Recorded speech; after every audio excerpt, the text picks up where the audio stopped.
wabarakatuh. Alhamdulillahirrahmanirrahim. Ketemu lagi di podcast bersama Neng Rina. Baik, gimana kabarnya sahabat muslimah sekalian? Mudah-mudahan sahabat-sahabat semua bisa disehatkan semua oleh Allah Subhanahu wa taala. Amin. Dan kali ini Neng Rina nggak sendirian. Neng Rina ingin buat podcast lagi. Kali ini Neng Rina sedang bersama Teh Dede. Nah, beliau ini salah satu senior saya di organisasi PMII yaitu Kopri. Nah, yuk kita lebih dekat lagi dengan Teh Dede. Kita berkenalan dengan Teh Dede. Ini dia Teh Dede. Assalamualaikum Teh Dede. Waalaikumsalam. Gimana kabarnya Teh Dede? Alhamdulillah sehat. Alhamdulillah. Di masa-masa pandemi seperti ini kita harus bersyukur ya Teh ya, dengan kesehatan yang kita punya sekarang. Karena udah beberapa hari saya lihat kayaknya kasus COVID tinggi lagi Teh. Tinggi lagi betul. Betul ya Teh. Alhamdulillah. Keluarga udah sehat semuanya kan? Alhamdulillah sehat. Nah ya Teteh boleh Teh diperkenalkan kayak nama Teteh, nama lengkap gitu maksudnya. Terus alamat Teteh di mana, asalnya dari mana gitu Teh aslinya. Terus Teteh pekerjaannya apa dan hobinya apa sih Teh? Silakan Lengkap ya? Teteh. Iya, lengkap Teh. Silakan Teteh. Ya, Assalamualaikum warahmatullahi wabarakatuh. Waalaikumsalam. Sahabat Neng Rina dimanapun berada. Tadi seperti yang diperkenalkan oleh Neng Rina, nama saya Dede. Nama lengkap saya Dede Siti Amanah. Saya lahir dan besar di Bogor. Jadi saya orang Bogor asli. Walaupun orang tua baik ibu maupun bapak dari luar Bogor. Gitu. Terus saya sekolah hampir semuanya saya sekolah nggak jauh-jauh, nggak pernah dari luar Bogor ke luar Bogor, selalu Bogor. Saya aliyah di kabupaten tapi nggak di kota. Saya kan domisili di kota Bogor. Aliyah saya di Kabupaten Bogor. Ya itu saja sih yang sejauh-jauhnya saya menimba ilmu. Sepertinya di luar kota ya hanya di Kabupaten Bogor. Oh, memang benar-benar asli darah Sunda ya Teh, Bogor. Iya. Kalau boleh tahu Teteh kan sudah berkeluarga ya Teh. Udah ada anak juga. Berapa Teh anak Teteh? Ya, saya sudah berkeluarga dengan anak 4. Jadi jumlah anak saya 4, 2 laki-laki, 2 perempuan. Dan cukup ramai ya, saya kebetulan ada di kediamannya Teh Dede dan ramai anak-anak di sini. Selalu ramai. Nah, lalu tadi pekerjaan sama hobinya belum Teh? Kalau pekerjaan, saya ibu rumah tangga. Ibu rumah tangga, cuman memang dulu di awal saya, bahkan sebelum saya rumah tangga, sebelum saya menikah, saya berkesempatan untuk bekerja. Bekerja di salah satu BUMD, perusahaan daerah milik pemerintah Kota Bogor saat itu. Tapi ketika saya hamil anak kedua, saya putuskan untuk resign. Jadi sekarang fokus untuk keluarga, untuk anak nih. Kalau hobi saya apa ya, layaknya sebagai seorang ibu rumah tangga saja. Hobi bermain dengan anak. Sepertinya Teteh hobi masak juga nih Teh. Soalnya tadi saya dihidangkan dimsum, dihidangkan kolak. Wah, Masya Allah. Kalau hobi enggak, tapi kalau masak bisa. Ya apa ya, tuntutan ya. Tuntutan, dan memang tidak hanya tuntutan orang lain, perut sendiri pun kan satu tuntutan lah. Sebagai manusia ya. Sebagai manusia tuntutan kita untuk bisa menghidangkan makanan, entah itu menghidangkannya dengan kita memproses masaknya sendiri atau kita beli, ya gitu. Betul sepakat aku. Teh lanjut ke yang selanjutnya ya Teh. Yang kali ini pengen banget nih Neng Rina bisa sharing-sharing pengalaman organisasi sama Teh Dede gitu. Apa aja sih Teh organisasi yang bisa Teteh sharing dan siapa tahu bisa jadi referensi gitu buat para viewers sahabat muslimah Neng Rina di YouTube ini gitu Teh. Gimana Teh? Organisasi apa aja Teh yang Teh ikuti? Kalau organisasi sebenarnya dari saya semenjak di bangku sekolah ini dulu deh, kita mulai dari SMP ya. Saya sudah aktif baik di organisasi kelas, biasa kan pemilihan ketua kelas segala macam. Terus di bangku aliyah SMA saya lumayan aktif. Saya mencalonkan diri juga saat itu sebagai ketua OSIS. Wow, dari SMA memang sudah aktif ya. Walaupun nasib berkata lain. Oh iya. Apalagi ya, saya emang senang berkegiatan sih. Dari dulu saya senang berkegiatan. Bahkan saat SD pun walaupun tidak ada perangkat kelas sudah ada ya, kayak ketua kelas ya gitu kan sudah ada. Saya nggak apa-apa Teh, justru bagus ya. Biasanya kayak petugas upacara nggak pernah ketinggalan lah, selalu saya menjadi salah satu bagian dari itu. Terus lanjut setiap tingkatan sekolah, alhamdulillah saya nggak pernah lepas dari yang namanya organisasi, nggak pernah lepas dari yang namanya berkegiatan. Bahkan kalau saya mungkin mau berkata lebay, seakan-akan rasanya kok tidak ada satu detik pun untuk saya bisa lepas dari organisasi.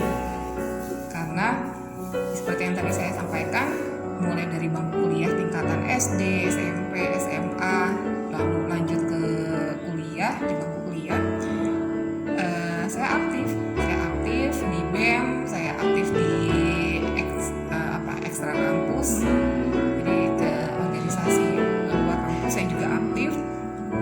Lalu selesai saya kuliah, saya masih berorganisasi. Setelah menikah pun saya masih berorganisasi. Saya punya anak, saya masih berorganisasi. Dan alhamdulillah sampai detik ini. Luar biasa ya perjalanannya. Berarti memang sejak SMP kelihatan nih udah ada jiwa-jiwa aktivisnya dari SMP.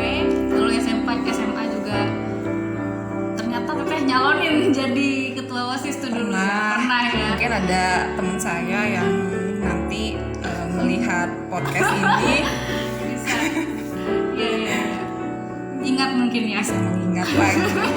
Bener Teh, berarti dari SMA Teteh sudah ada jiwa kepemimpinan nih Teh. Iya. Lalu di kuliahan juga Teteh sempat di BEM juga ya ternyata. Pernah mencalonkan diri juga. Waduh, luar biasa memang. Jadi dulu itu gubernur BEM ya, gitu. fakultas. Tapi ya belum nasibnya. Tapi walaupun tidak ada nasib untuk menang di pencalonan tersebut, ya aktif masih. Luar biasa ya, ternyata memang Teh Dede ini punya jiwa yang gigih ya Teh. Gigihnya luar biasa sih kalau menurut saya. Dan sekarang kan saya nih sebagai juniornya Teteh, saya tahu Teteh itu perintis ataupun ya seperti pemula, bisa dikatakan pemulanya Kopri Kota Bogor gitu ya Teh. Nah, gimana tuh Teh pahit manisnya gitu mendirikan Kopri Kota Bogor itu seperti apa sih? Pahit manis ketika kita berproses, ya itu proses mungkin ya. Tapi sebenarnya ketika kita sudah melewati proses itu, yang pahit ketika kita sedang berproses pun ternyata setelahnya akan menjadi manis. Karena kenangan yang akan kita ungkit, kenangan yang akan kita bagikan, yang akan kita banggakan kepada kader-kader, kepada penerus, hampir 80% itu bukan kenangan manis. Iya, perjuangan bagaimana kita susahnya saat itu karena tidak tinggal dengan orang tua kan, karena kita menjadi penghuni base camp, penghuni sekretariat, bagaimana kita hidup seadanya, makan seadanya gitu kan. Terus kita berjuang misalnya dengan sahabat-sahabat seperjuangan seangkatan, berjalan kaki kemana gitu kan. Dulu mungkin kita rasakan gila pahit banget ya gitu. Pahit banget sampai segini ya kita makan hanya nasi misalnya dengan kerupuk saja gitu, atau misalnya ada satu porsi makan kita bareng-bareng gitu kan, karena asas kebersamaan itu. Tapi ternyata itu yang lebih asik untuk kita share, karena ya kita yakinilah perjuangan itu tidak semuanya manis. Lika-liku kehidupan, lika-liku proses kesuksesan seseorang. Untuk menuju sukses itu ya bahasa klisenya itu selalu ada batu sandungan lah. Batu sandungan. Ya betul sih Teh. Iya. Kalau manisnya pokoknya seperti yang saya katakan, pahit pun manis. Dalam organisasi itu pahit pun manis. Ngangenin gitu. Pahitnya itu ngangenin. Pahit saat demo, Wah, iya. dikejar-kejar misalnya polisi. Wah, Itu manis bagi kita saat ini gitu kan. bener juga ya. Kalau diingat-ingat. Tadi susahnya makan, pengen makan enak tapi karena nggak punya uang, tapi ternyata manis gitu, seru gitu untuk kita ingat, untuk kita bagikan gitu pengalaman itu. Jadi bagi saya berorganisasi tidak ada pahit, tidak ada kata pahit, semuanya manis. Jadi terasa manis semua ya Teh. Rasa manis semua karena semuanya seru. Iya. Berorganisasi itu seru. Saya juga jadi merasa bersyukur nih Teh, gara-gara sekarang kan udah bisa merasakan Basecamp Putri nih, karena kan dulunya berkat Teteh juga kita jadi punya tempat ya untuk belajar kesederhanaan di situ. Karena Teteh jadi ada Basecamp Putri. Jadi kita bisa Iya, kalau belajar kesederhanaan sih sebenarnya banyak tempat ya. Mungkin proses hidup, salah satu proses hidup di usia kita kuliah. Keberadaan Basecamp itu tidak semata hanya untuk tempat untuk transit kita dari kampus, terus sebelum kita berkegiatan yang lain kita ke Basecamp dulu, ke sekretariat dulu, bukan. Tapi ada makna dalam di balik keberadaan Basecamp itu. Kalau saya kan sering cerita ya, dulu itu sebenarnya nggak ada sekretariat perempuan, Basecamp perempuan itu nggak ada. Dulu itu kalau saya dari kampus, emang rumah saya sebenarnya nggak terlalu jauh. Saya dulu kan pakai motor, kalau pakai motor kurang lebih 15 menit, 20 menit pun nyampe kan ke rumah. Jadi selesai kuliah di kampus itu, saya nyebrang karena kan Basecamp itu berada di area seberang kampus kan, di area seberang kampus. Selesai kuliah, lalu saya berkegiatan di PMII, di Basecamp. Basecampnya Basecamp bareng-bareng tuh, laki-laki perempuan situ, tapi untuk yang nginap ya hanya laki-laki. Terus diskusi, nyanyi-nyanyi gitu kan, gitar-gitaran gitu kan. Biasanya panas-panasnya momen diskusi itu ya malam ya? Dan malam pun bukan malam ba'da isya jam 8 jam 9 ya. Biasanya selepas kita maghrib, isya, kita santai tuh kan, kita nyanyi-nyanyi, gitar-gitaran. Biasanya panas-panasnya diskusi itu dimulai di atas jam 10 malam. Di atas jam 10 malam, karena kita perempuan juga, loh kok rasanya terbatas waktu. Mayoritas sahabat saya yang lain selepas ba'da isya mereka pada pulang. Jadi mereka tidak bisa menikmati indahnya berdiskusi malam hari. Tidak bisa merasakan, menikmati bagaimana ilmu kita dapat di malam hari gitu. Ketika itu saya berpikirnya saya saat itu, loh kok enak banget nih cowok-cowok gitu kan. Kita yang perempuan-perempuan jam 10 maksimal, kalau saya biasanya jam 12 udah maksimal udah harus pulang kan. Padahal diskusi itu lagi tanggung banget gitu loh. lagi tanggung, belum nyampe ke klimaksnya, belum nyampe ke puncaknya, kita udah harus mundur, udah harus pulang, harus balik badan. Jadi saat itu saya pikir kok yang pintar kayaknya pintar itu cuma buat laki-laki gitu. Pintar itu hanya untuk kader laki-laki. Lalu kita gimana gitu kan? Akhirnya saya mengusulkan ke ketua cabang saat itu untuk diadakan base camp dengan alasan ini itu. Dan alhamdulillah akhirnya base camp pun ada. Base camp ada untuk pertama kali. Saat itu penghuni pertama ya saya sendiri saya. Lalu penghuni kedua dilanjutkan sampai Teh Inai. Teh Inai, ya, saya tahu. Bisa tuh di bareng podcast juga sama Teh Inai. Bisa seru pengalaman demonya itu lebih seru lah kalau Teh Inai. Kayaknya itu luar biasa pengalaman demonya Teh Inai. Dengan Teh Inai. Lalu ya alhamdulillah saya merasakan kalau dulu itu siang malam terbalik itu waktunya tertukar itu ya saya rasakan saat saya punya anak kan. Jadi dimana malam jadi siang, siang jadi malam, ya itu benar. Ketika bayi kita itu bangun di tengah malam tapi tidur di siang hari gitu kan. Nah, seorang ibu ya itu pun kita rasakan ternyata dan pernah kita alami pasca sebelum menikah pun sudah kita alami. Itu masa-masa waktu di berorganisasi itu di PMI.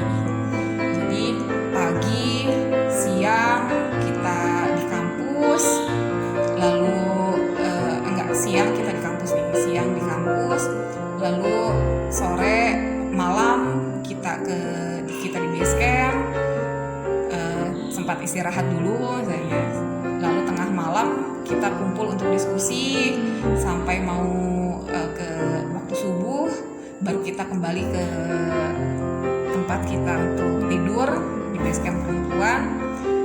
Ya itu luar biasa, pengalaman yang sungguh luar biasa, dan semuanya apalagi yang angkatan saya lah, yang masa-masa bersama saya seperti Teh Inai tadi, Teh Inai, Teh Tuti Alawiyah, terus ada siapa lagi, Teh Wina, semuanya merasakan semuanya, betapa indahnya malam hari itu menjadi tempat kita untuk diskusi, tempat kita untuk mendapatkan ilmu baru gitu.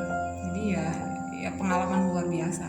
Jadi keberadaan base camp itu saya rasa bukan hanya semata untuk tempat kita tidur, makan, beristirahat saja, tidak. Jadi lebih dari itu semua. Jadi harapan kami ya keberadaan base camp itu bisa menjadi apa? Pusat kita mendapatkan segala pengalaman, segala ilmu di luar yang kita kenyam di bangku kuliah ya, bangku sekolah formal ya. Luar biasa ya, karena memang penggagas sih ya ceritanya. Dan tapi sekarang ini Teh Dede tidak berhenti di PMI saja, sekarang sudah di Fatayat juga, sahabat-sahabat muslimah sekalian. Jadi ya Teh Dede ini ketua Fatayat se-Kota Bogor ya Teh. Kalau benar kan Teh ya? Terus saya takut salah ini. Karena sepertinya Teh Dede ini contoh yang tidak punya kehabisan energi gitu untuk berorganisasi gitu ya Teh. Di Fatayat juga udah 2 periode kan Teh? Ya, 2 periode. Iya. Gimana itu Teh? Coba sedikit aja mungkin. Seperti yang tadi ya, yang saya ceritakan di awal, yang saya katakan bahwa kok rasanya itu setelah per detik inilah saya rasakan rasanya kok ketika saya mencari waktu yang sudah saya lewati, satu waktu saja saya tidak berorganisasi, ternyata nggak ada. Jadi emang hampir setiap waktu saya isi dengan organisasi gitu, berorganisasi, berkegiatan.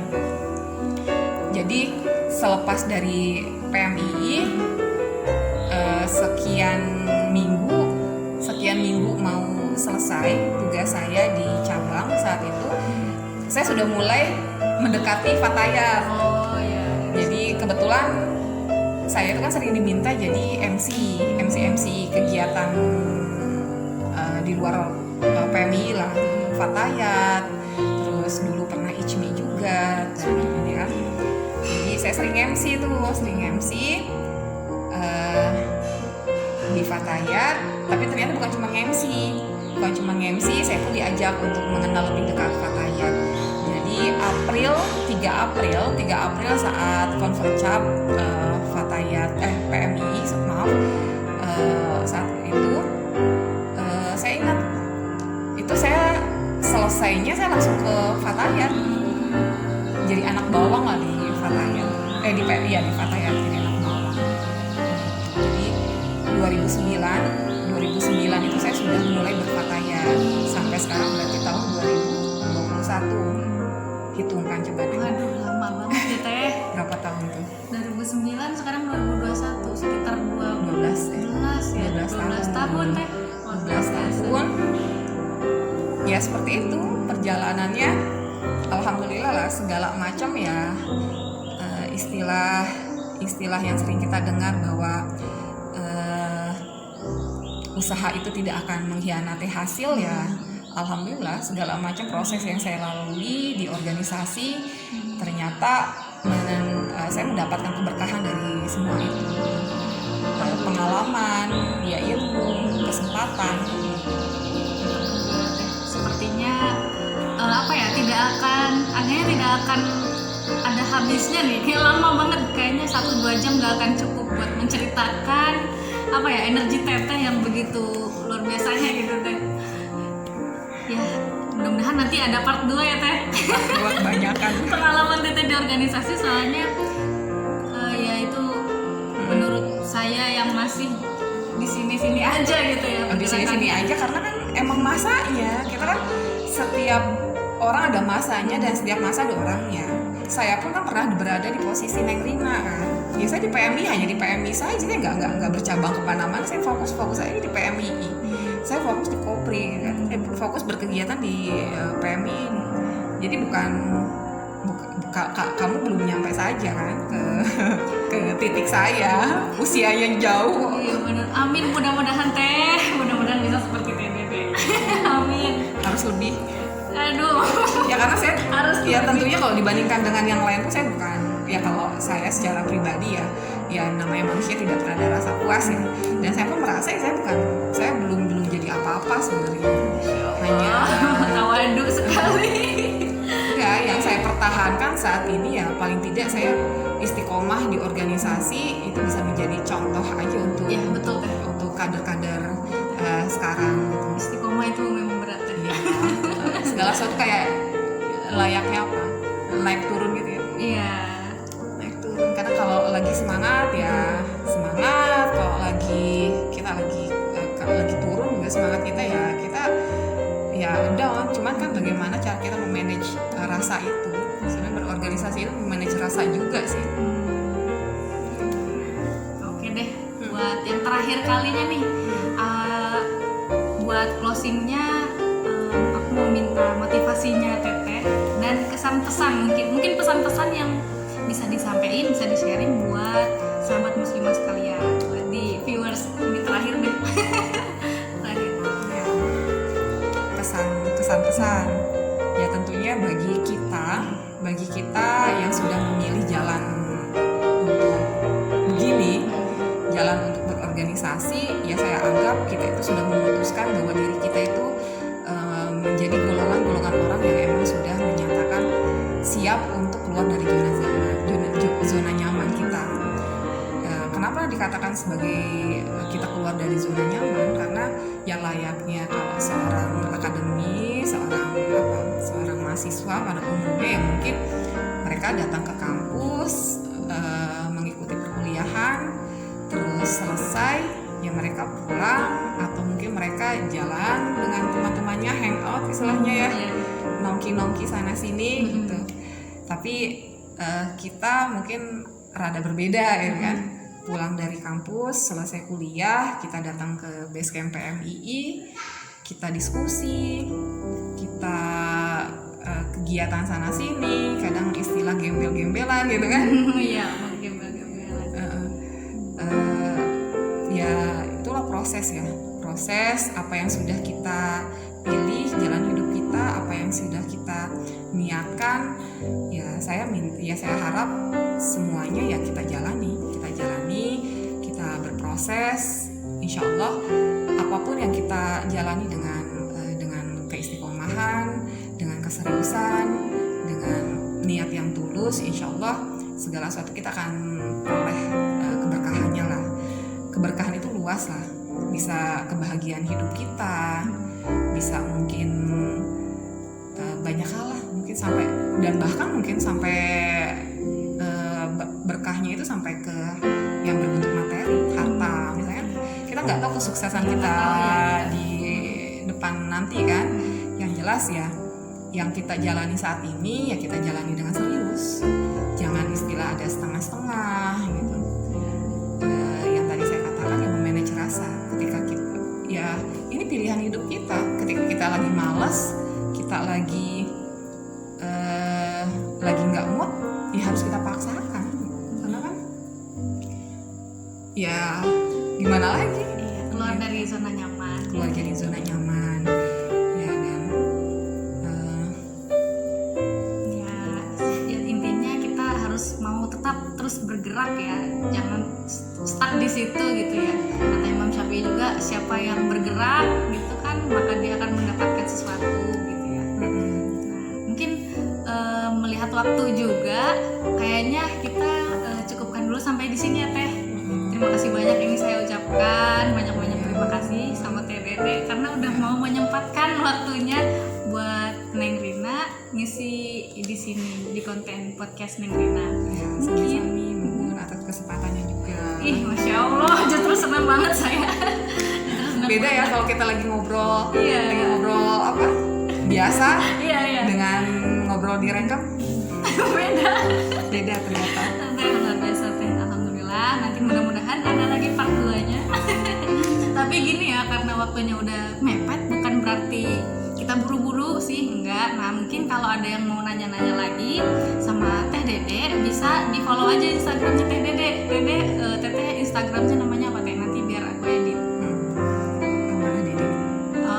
@amanah Dede. Oke, nanti sahabat muslimah sekalian bisa langsung di add aja, di follow, di DM mungkin boleh ya Teh kalau ada yang mau tanya sharing sesuatu. Atau mungkin yang Oh iya, yang kesini. mau bergabung dengan Fatayat NU juga Iya. khusus wilayah Kota Bogor bisa ke saya. Bisa ya. Ini ya kan saya ketua. Oh iya, ada 2 periode ketuanya nih. Wah, luar biasa, gampang, tinggal add aja @amanah Dede. Ya Teh, bener ya? Nanti Ya. bisa langsung. Sekalian promosi aja. Saya memperkenalkan Boleh Teh. akun Oh iya. akun IG-nya Fatayat. Iya. Bisa dilihat kegiatan-kegiatan Fatayat NU Kota Bogor Oh, iya. seperti apa, Iya. menariknya bagaimana. Boleh, Teh, Bisa namanya? dilihat di Fatayat Kota Bogor. Oh, Fatayat Kota Bogor. Iya. Oke, nanti Neng Rina edit di sini di bawah sini ya. Oke deh, kalau gitu Neng Rina tutup dulu. Mungkin cukup sampai sekian. Jangan lupa share, komen, like, dan subscribe ya channel Neng Rina. Nanti kalau mau komen aja di bawah, sharing di bawah. Dan cukup sekian. Wallahul muwaffiq ila aqwamit thoriq. Wassalamualaikum warahmatullahi wabarakatuh. Waalaikumsalam.